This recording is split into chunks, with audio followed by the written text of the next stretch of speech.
नमो नमः प्रवाचिका अहंतया जोशी अत्र समेषां स्वागतम्। एषा कथा परमहंस योगानंद पुस्तकात उद्धृता अस्ति। कथायाः नाम अस्ति हिमालयामध्ये प्रासाद निर्माण। अस्तु तर्हि आरंभं कुर्मः। बाबाजींची आणि लाहिरी महाशयांची भेट म्हणजे एक रोमांचकारी हकीकत आहे। अशा थोड्याच गोष्टींपैकी ती एक आहे की जिच्या योगे अमर अशा त्या गुरुदेवांची सविस्तर झाकी मिळते।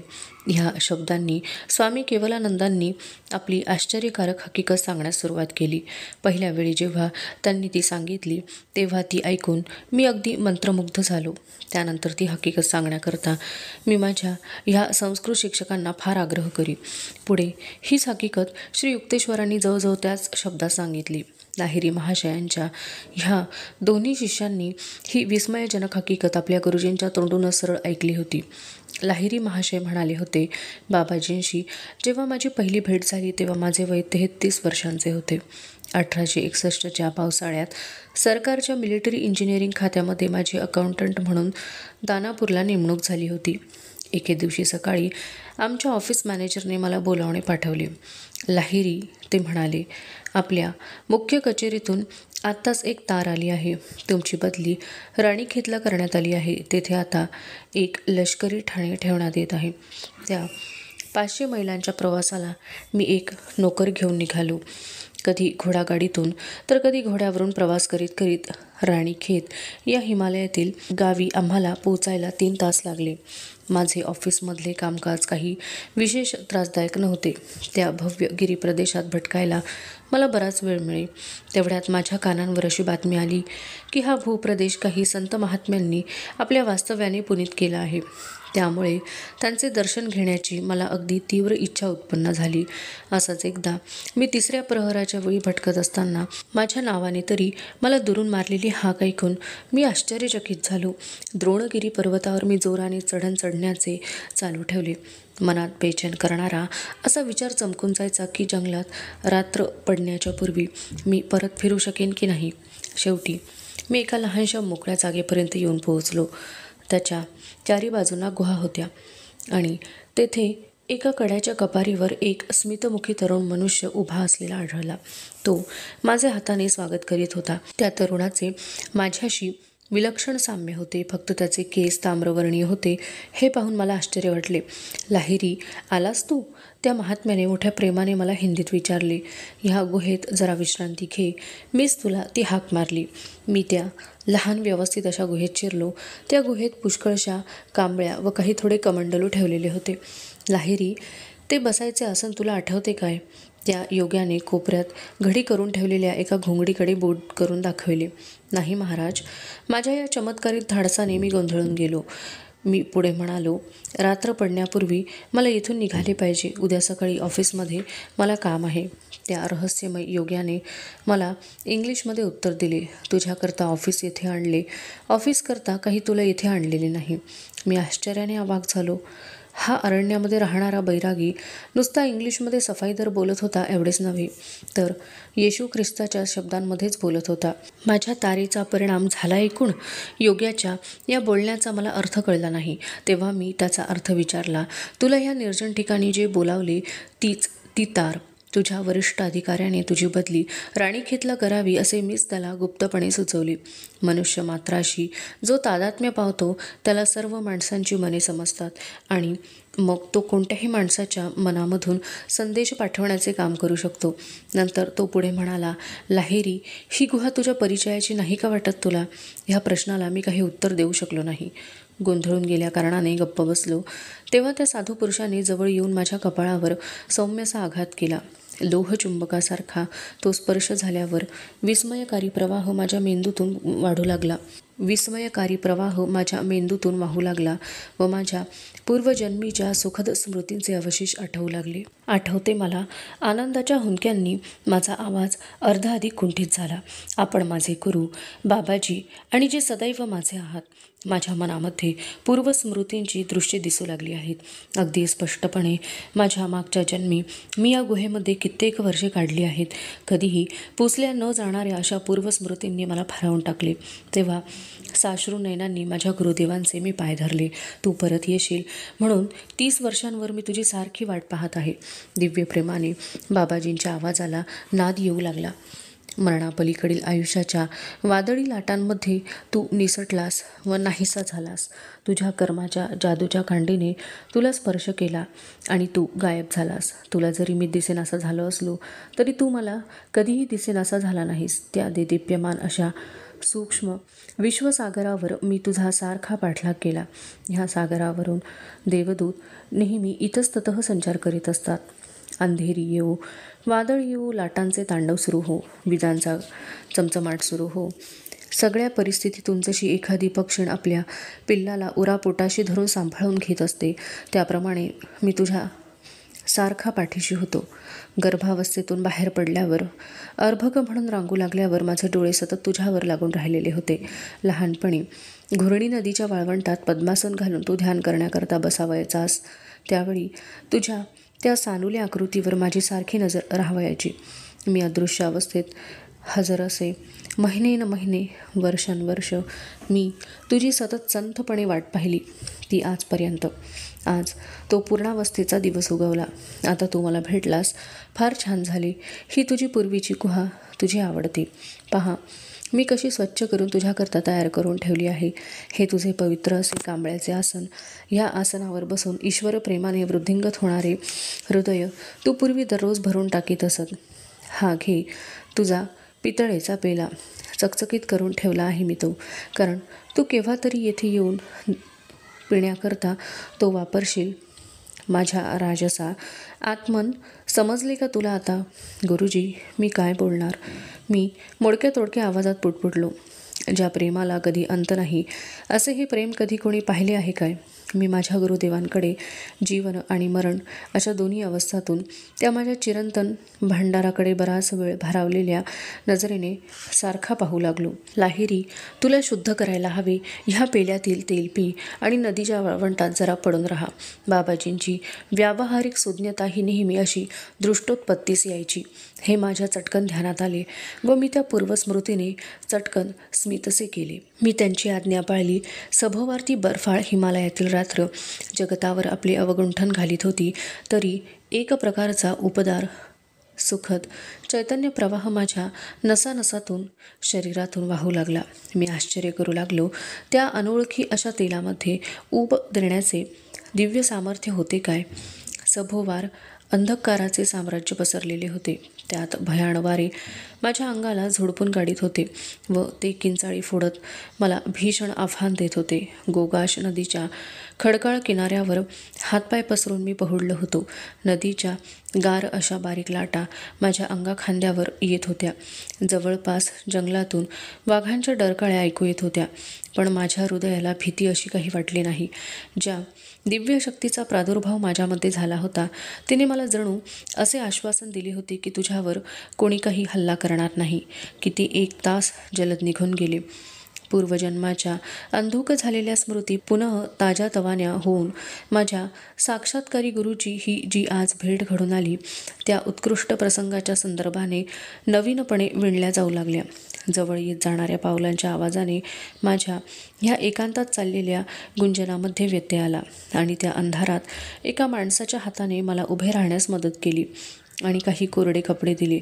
माझा सोबती म्हणाला, चला बंधू, गुरुजी आपली वाट पाहत आहेत. त्याने एका जंगलातून मार्ग काढला. जाता जाता एका वळणावर दूर अंतरावर एक स्थिर असा चमकणारा प्रकाश दृष्टीस पडला. सूर्य उगवला आहे की काय? मी विचारले. रात्र तर अजून संपून गेलेली नाही. आता मध्यरात्रीची वेळ आहे. माझा मार्गदर्शक थोडा हसला. पलीकडे तो झगझगीत प्रकाश दिसतोय. तो एका सुवर्ण प्रासादाचा चकचकाट आहे. हा प्रासाद आज रात्रीच अद्वितीय अशा बाबाजींनी स्थूल सृष्टीत निर्माण केला आहे. एका फार पूर्वीच्या जन्मी राजवाड्याचे सौंदर्य उपभोगावयाची तुला इच्छा झाली होती व तशी इच्छा तू प्रदर्शित केली होतीस. आपले गुरुदेव तुझी ती इच्छा आज पुरी करीत आहेत आणि अशा तऱ्हेने तुझ्या कर्माच्या शेवटल्या बंधनातून तुला मुक्त करीत आहेत.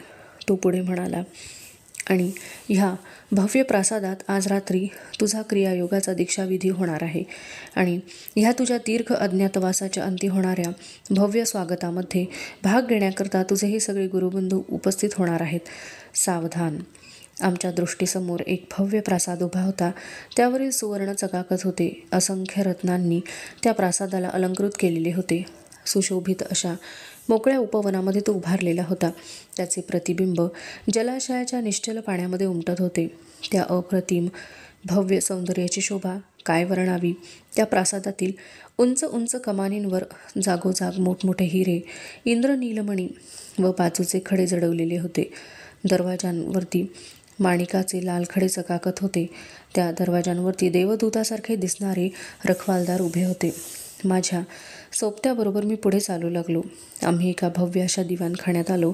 हवेतून अगरबत्तीचा व गुलाबांचा सुवास दरवळून येत होता. मंद असे दिवे अनेक रंगांच्या ज्योतींचा प्रकाश सोडित होते.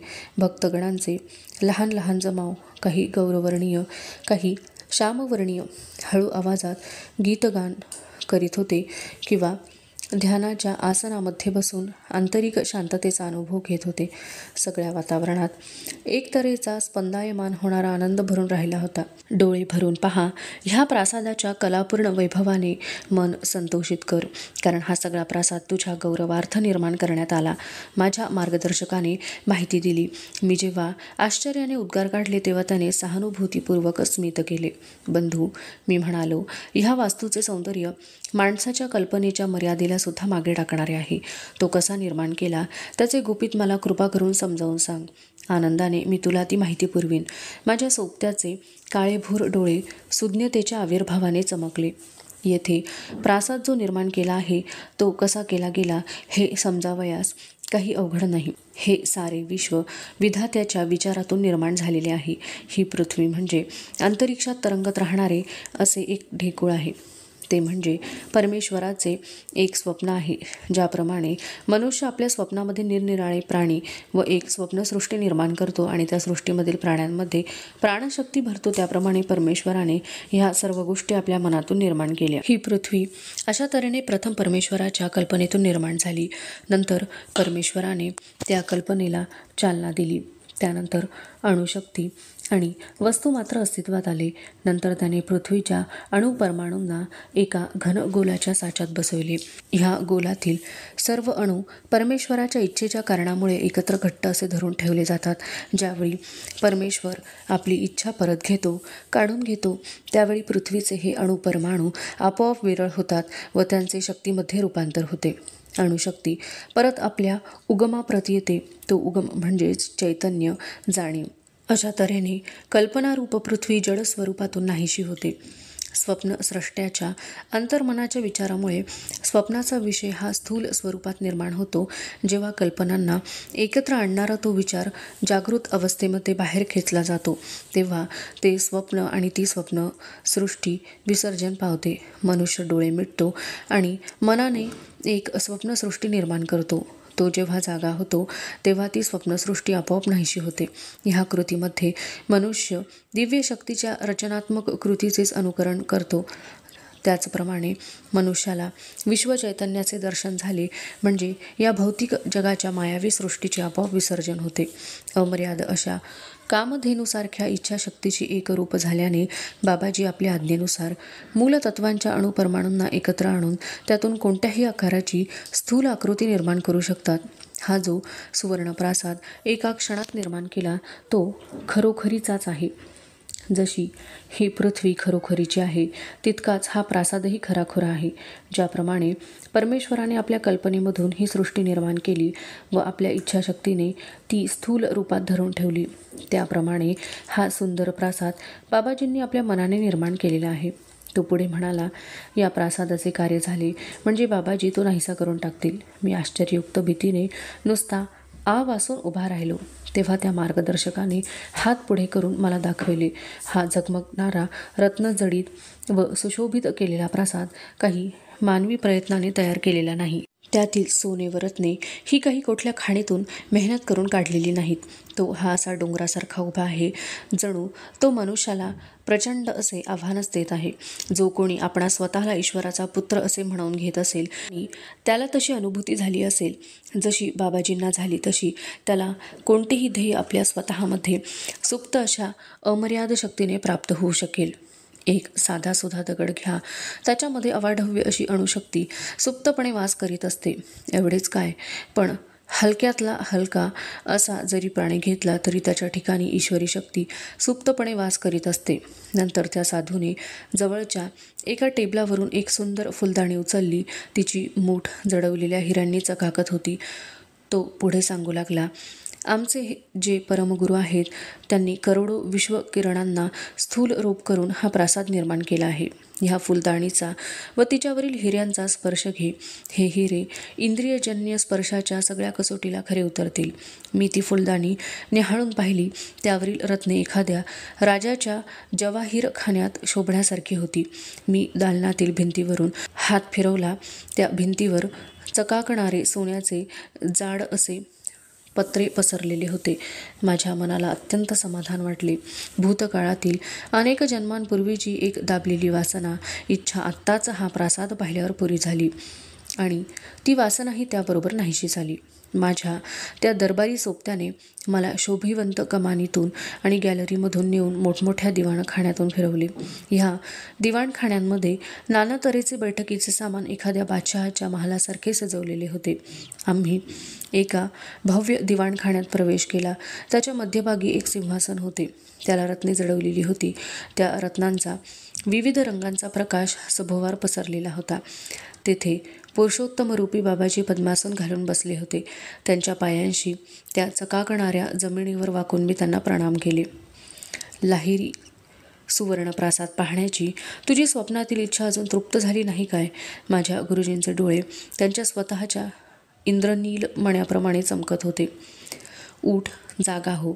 या तुझ्या सर्व ऐहिक वासना आता कायमच्या पूर्त होणार आहेत. आणि नंतर त्यांनी आशीर्वादात्मक असे काही गूढ शब्द पुटपुटले.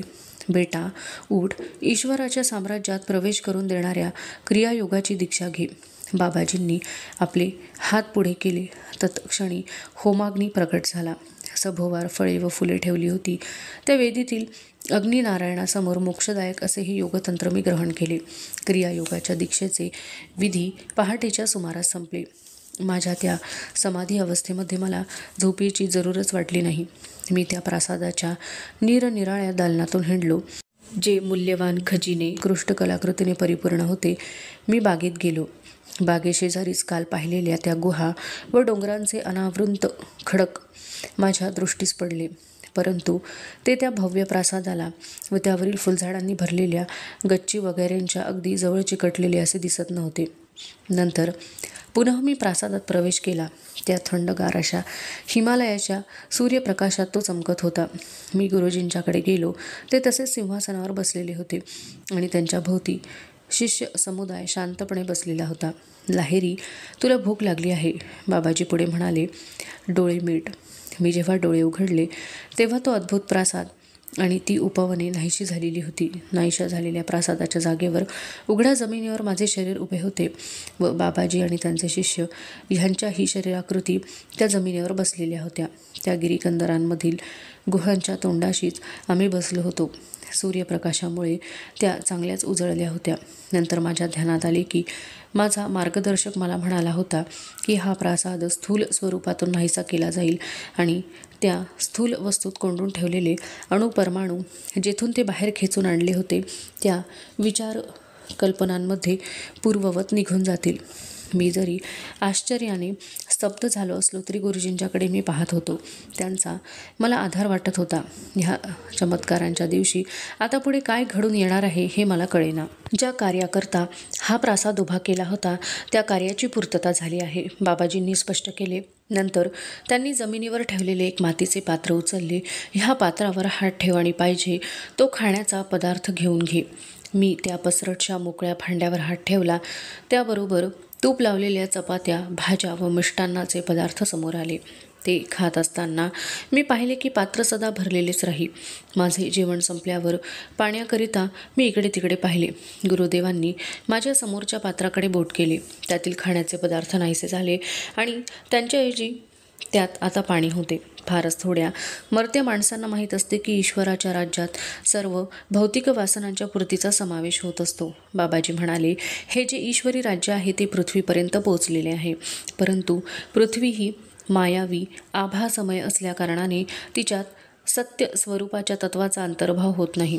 परमप्रिय गुरुजी, काल रात्री स्वर्ग आणि पृथ्वी ह्यांमधील सौंदर्य जोडणारी साखळी आपण मला दाखवलीत. अंतर्धान पावलेल्या प्रासादाची आठवण मनात आल्याबरोबर मी किंचित स्मित केले. कोण्याही साध्या सुध्या योग्याला अशा तऱ्हेची दीक्षा, परमतत्वाच्या उदात्त अशा रहस्याची दीक्षा आणि अशा भव्य व शोभिवंत परिसरात मिळाली नसेल. या दोन दृश्यांमधील स्पष्ट दिसून येणारी विषमता मी पाहू लागलो. ती उघडी खरखरीत जमीन, आकाशाचे ते भव्य छप्पर, त्या गुहा, आदिमानवाची ती निवाऱ्याची ठिकाणे, ही सर्व नैसर्गिक दृश्ये जणू माझ्या आजूबाजूला बसलेल्या देवदूत आणि संतमंडळी यांना साजेशीच होती. त्या दिवशी मी दुपारी माझ्या कांबळ्याच्या आसनावर बसलो. अनेक पूर्वजन्मांच्या स्मृती माझ्या मनामधून ओघळून गेल्या. माझे दिव्य गुरुदेव माझ्याजवळ आले आणि त्यांनी माझ्या मस्तकावरून हात फिरवला. मी निर्विकल्प समाधी अवस्थेत उतरलो आणि त्या दिव्यानंदात 7 दिवस अखंडित राहिलो.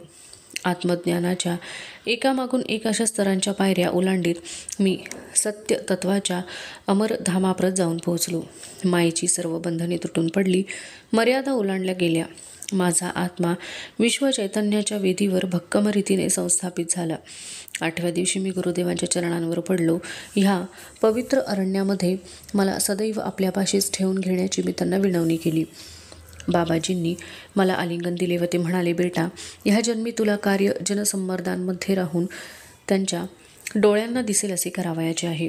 तुझे पूर्वीचे पुष्कळसे जन्म एकांतवासात ध्यानात गेले आहेत. आता तुला लोकात मिसळून कार्य करावे लागेल.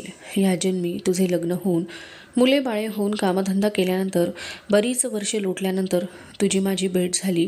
यात एक मोठा गूढ हेतू आहे. हिमालयात संचार करणाऱ्या ह्या आमच्या गुप्त मंडळीत सामील होण्याचा विचार तू काढून टाक. तुझे आयुष्य शहरातील गर्दीच्या कोलाहलामध्ये राहण्याचे आहे आणि ते अशाकरिता की एक आदर्श गृहस्थी योगी कसा असतो हे दिसून यावे. गोंधळून गेलेल्या आणि व्याकुळ झालेल्या अनेक स्त्री पुरुषांचा आक्रोश महात्म्यांच्या कानांवर पडलेला आहे. ते पुढे म्हणाले, असंख्य निष्ठावंत साधकांना क्रियायोगाच्या साधनेच्या द्वारे आत्मिक शांती देण्याकरता तुझी निवड झालेली आहे.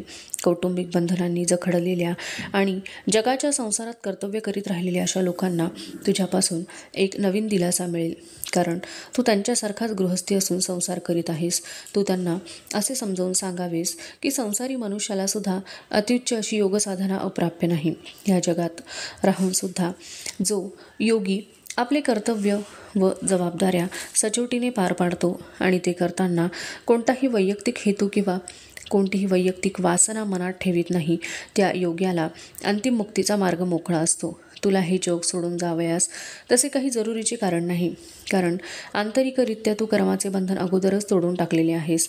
तू ह्या जगाचा नाहीस, पण तुला ह्या जगात राहावे लागेल. अजून पुष्कळ वर्षे तुला तुझी कुटुंबविषयक, व्यवसायविषयक, सामाजिक आणि आध्यात्मिक कर्तव्ये अंतःकरणपूर्वक पार पाडायची आहेत. संसारी माणसांच्या वैराण हृदयामध्ये दिव्य आशेचा एक नवीन गोड किरण संचार करील. तू व्यतीत करीत असलेल्या विदेही जीवनामुळे त्यांना असा बोध होईल की बाह्य वैराग्यापेक्षा आंतरिक वैराग्य मुक्तीच्या दृष्टीने अधिक उपयुक्त आहे. हिमालयाच्या त्या एकांताच्या भूप्रदेशात मी गुरुजींच्या सानिध्यात हे सर्व ऐकत बसलो असताना माझे कुटुंब, माझे ऑफिस आणि सारे जग हे मला किती दूर असल्यासारखे वाटले. पण त्यांच्या शब्दात कठोर सत्य होते. शांतीचा हा दिव्य स्वर्ग सोडून द्यावयास मी राजी झालो.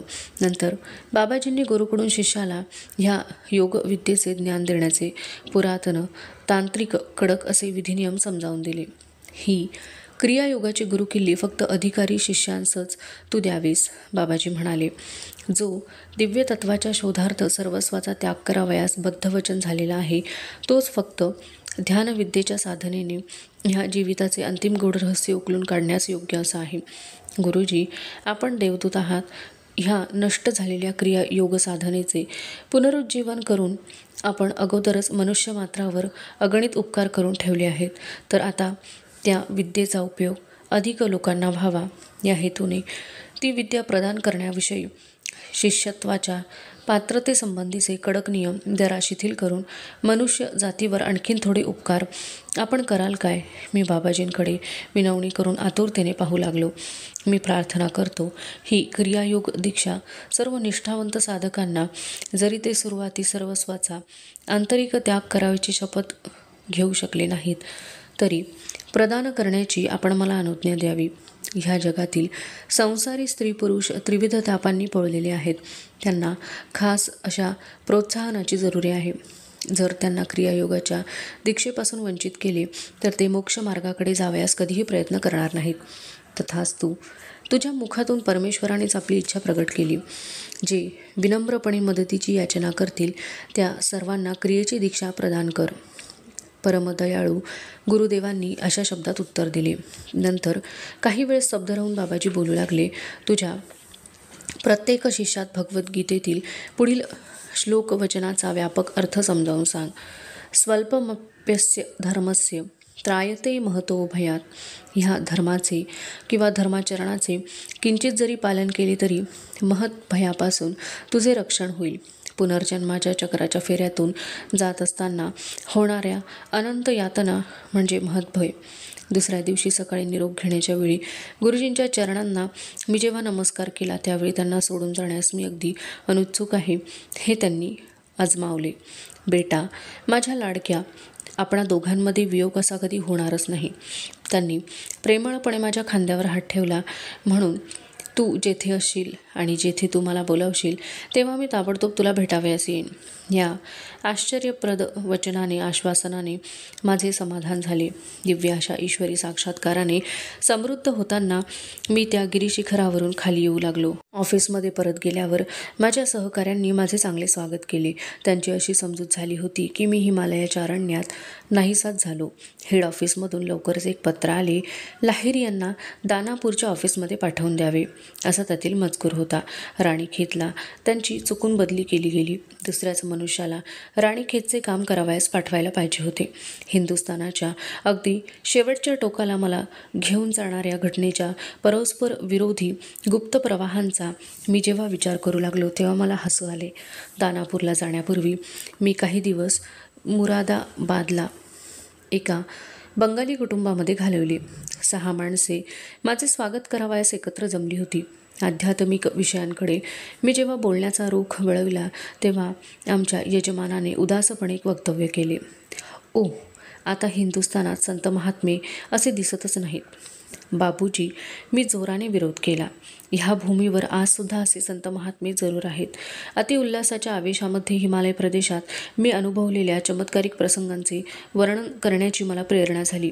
ही जी थोडी माणसे येथे होती ती काही विशेष श्रद्धावान नव्हती, पण त्यांची अश्रद्धा तितकीशी तीव्र नव्हती. लाहिरी त्यांपैकी एक माझे सांत्वन करण्याच्या हेतूने म्हणाला, त्या पहाडी विरल हवेमुळे तुमच्या मनावर काही दाब पडला असावा. हे जे तुम्ही काही वर्णन सांगितले ते एखादे दिवास्वप्न असावे. सत्याचा उत्साह माझ्यामध्ये ज्वलंत होता तेव्हा सारासार विचार न करता मी बोलून गेलो. मी जर बोलाविले तर माझे गुरु अगदी येथेच याच घरात प्रगट होतील. त्याबरोबर प्रत्येकाच्या डोळ्यात औत्सुक्याची चमक दिसून आली. अशा तऱ्हेचा चमत्कार पाहावयास मिळावा अशी त्या मंडळींची उत्सुकता असावी. यात आश्चर्य वाटण्यासारखे काही नव्हते. काही खुशीने, काहीशा नाखुशीने एक शांत खोलीची जागा व 2 नवी नोकरीची ब्लँकेट्स मी मागितली. गुरुजी इथरमधून स्थूल रूपाने अवतीर्ण होतील. मी बोललो, दरवाजाच्या बाहेर जरा शांतपणे उभे राहा, मी तुम्हाला लवकरच आत बोलावतो. नंतर मी ध्यान करावयाला लागलो व गुरुजींना येण्याचे नम्रपणे पाचारण करू लागलो. त्या अंधाऱ्या खोलीत एक प्रकारचा मंद आल्हादकारक प्रकाश भरू लागला व त्यामधून हळूहळू बाबाजींची तेजस्वी मूर्ती प्रगट झाली. लाहिरी, तू काय मला क्षुल्लक गोष्टी करता बोलावतोस? गुरुजींची नजर जरा कडक होती. सत्य हे फक्त निष्ठावंत जिज्ञासू लोकांकरता आहे, रिकामटेकड्या चिकित्साखोरांकरिता नाही.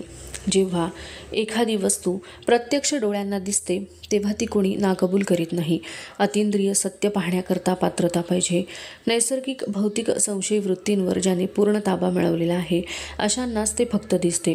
नंतर ते गंभीरपणे म्हणाले, मला जाऊ दे आता. मी त्यांच्या पायांशी पडून काकुळतीच्या स्वराने आर्जवे केली. दिव्य गुरुदेव, माझी घोडचूक मला कळली. मी आपली नम्रपणे क्षमा मागतो. आध्यात्मिकदृष्ट्या आंधळे असलेल्या ह्या लोकांच्या हृदयात श्रद्धा निपजावी म्हणून मी आपल्याला बोलवण्याचे धाडस केले आणि आपण माझ्या प्रार्थनेला मान देऊन उदारपणे येथे प्रकटही झाला तेव्हा ह्या माझ्या मित्रांना आशीर्वाद दिल्याखेरीज आपण जाऊ नका. अश्रद्ध खरे ते, पण माझ्या विलक्षण प्रकारच्या हकीकतीचे सत्य आजमावण्याकरता त्यांनी तयारी दाखवली होती. ठीक आहे, मी थोडा वेळ थांबतो. तुझा शब्द तुझ्या मित्रांपुढे खोटा पडावा अशी माझी इच्छा नाही. बाबाजींचा चेहरा किंचित सौम्य झाला, पण त्यानंतर त्यांनी संथपणे मला बजावले, यापुढे बेटा, जेव्हा तुला माझी जरुरी आहे तेव्हाच फक्त मी येईन. तू बोलावशील तेव्हा असा मी नेहमी येणार नाही. मी जेव्हा खोलीचे दार उघडले तेव्हा जमलेल्या मंडळींमध्ये निस्तब्ध शांतता पसरलेली होती. माझ्या मित्रमंडळींनी ब्लँकेटच्या आसनावर बसलेली ती देदीप्यमान आकृती पाहिली. त्यांचा आपल्या डोळ्यांवर विश्वास बसेना. हा तर अनेक लोकांवर केलेला नजरबंदीचा प्रयोग दिसतोय. त्यातील एक इसम उद्धटपणे हसला. आपल्याला समजल्याखेरीज कोणीही त्या खोलीत शिरणे शक्य नाही. बाबाजी हसत हसत पुढे आले आणि त्या प्रत्येकाला त्यांनी आपल्या उष्ण शरीराचा स्पर्श घेऊन पाहण्यास सांगितले. संशयाचे निराकरण झाले. माझ्या मित्रमंडळींना अचंबा व पश्चाताप वाटला व त्यांनी जमिनीवर त्यांच्यापुढे साष्टांग लोटांगण घातले. हलवा तयार करा. मला माहीत होते की बाबाजींच्या अशा सांगण्यापाठीमागे आपल्या अस्तित्वाचा खरेपणा पटवून द्यायचा होता.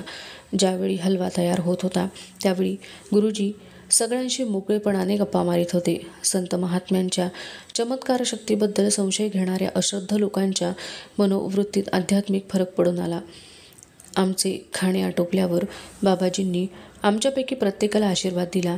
मग एकदम प्रकाशाचा झगमगाट झाला आणि एका निमिषार्थात बाबाजींच्या मूलतत्वांच्या इलेक्ट्रॉन्सचे विरलीकरण होऊन त्यामधून एक धूमसदृश असा प्रकाश आसमंतात पसरला. परमेश्वराने एकरूप करून दिलेल्या बाबाजींच्या इच्छाशक्तीने आपल्या स्वतःच्या स्थूल शरीरात एकत्र धरून ठेवलेल्या इथिरिक परमाणूंवरील आपला ताबा ढिला केला आणि त्याबरोबर करोडो अतिसूक्ष्म असे लाईफट्रॉन्सच्या ठिणग्या बाहेर पडून अमर्यादशा आकाशामध्ये अंधुक होत होत शेवटी नाहीशा झाल्या. त्या मंडळीत मैत्र नावाचे एक सद्गृहस्थ होते. ते भक्तिभावपूर्वक म्हणाले, मी स्वतः माझ्या डोळ्यांनी मृत्युंजय महात्मा पाहिला. नुकत्याच झालेल्या आत्मजागृतीच्या आनंदामुळे त्यांचा चेहरा उल्लसित झाला होता. जसे लहान मूल पाण्यात बुडबुड्यांशी खेळते तद्वत ह्या परमगुरूने स्थल व काळ या समवेत क्रीडा केली. नंतर लवकरच मी दानापूरला परत आलो. लाहिरी महाशय आपल्या हकीकतीचा समारोप करीत म्हणाले, अशा तऱ्हेने परमतत्वाचे पूर्ण ज्ञान झाल्यावर मी परत संसाराकडे वळलो व कौटुंबिक व व्यवसायाची कामे संसारी माणसाप्रमाणे करण्यास सुरुवात केली. लाहिरी महाशयांनी बाबाजींशी झालेल्या अशाच एका भेटीची हकीकत स्वामी केवलानंद व श्री युक्तेश्वर यांना सांगितली होती. परमगुरूंनी मागे जे वचन दिले होते, जेव्हा तुला माझी जरुरी आहे तेव्हाच मी येईन, त्या वचनानुसार जे प्रसंग घडले त्यातलाच तो प्रसंग होता. हा प्रसंग अलाहाबादला कुंभमेळ्याच्या वेळी घडून आला. लाहिरी महाशय आपल्या शिष्यांना सांगत होते, त्या ठिकाणी मी एकदा ऑफिसला थोड्या दिवसांची सुट्टी झाली होती तेव्हा गेलो होतो. तेथे त्या पवित्र सोहळ्यामध्ये उपस्थित होण्याकरता दूर दूर अंतरावरून संन्यासी, बैरागी व साधू यांचे तांडेच्या तांडे आले होते. त्या गर्दीत मी भटकत होतो. इतक्यात एकदम मी एका राख फासलेल्या बैराग्यापुढे क्षणभर थांबलो. त्याच्या हातात एक भिक्षापात्र होते. त्यावेळी माझ्या मनात असा विचार आला की हा बैरागी ढोंगी असावा. बाहेरून विरक्ती दाखवणारी वस्त्रे त्याने घातली होती, पण आतून त्याला तशी विरक्ती झालेली नसावी. ह्या बैराग्याच्या जवळून मी पुढे जातो न जातो तोच माझी नजर बाबाजींकडे गेली. मी आश्चर्यचकित झालो. बाबाजी एका जटाधारी तपस्व्यापुढे गुडघे टेकून त्याला नमस्कार करीत होते. गुरुजी, मी चटकन त्यांच्या बाजूला वळून म्हणालो, महाराज, आपण इथे काय करीत आहात? मी या संन्याशाचे पाय धुत आहे. नंतर मी त्याची स्वयंपाकाची भांडी घासणार आहे. बाबाजींनी माझ्याकडे पाहून एखाद्या बालकाप्रमाणे हास्य केले. मला कळून चुकले की मी कोणावरती टीका करू नये. उच्च नीच असा भाव मनात न धरता प्रत्येक मंदिररूपी जीवामध्ये परमात्म्याचा सारखाच वास असतो हे मला समजावे असे त्यांना वाटत होते. ते परमगुरू पुढे म्हणाले, सुज्ञ आणि अज्ञानी अशा दोन्ही प्रकारच्या लोकांची सेवा करून सगळ्यात जो मोठा गुण आहे आणि जो गुण परमेश्वराला सर्वात जास्त पसंत आहे तो गुण अंगी बाणविण्याचा मी प्रयत्न करीत आहे. तो गुण म्हणजे नम्रता. अधुना एषा कथा समाप्तिंगता अस्तु तर्हि पुनर्मिलामः तावन् मंगलं भूयात्. नमो नमः. धन्यवादः.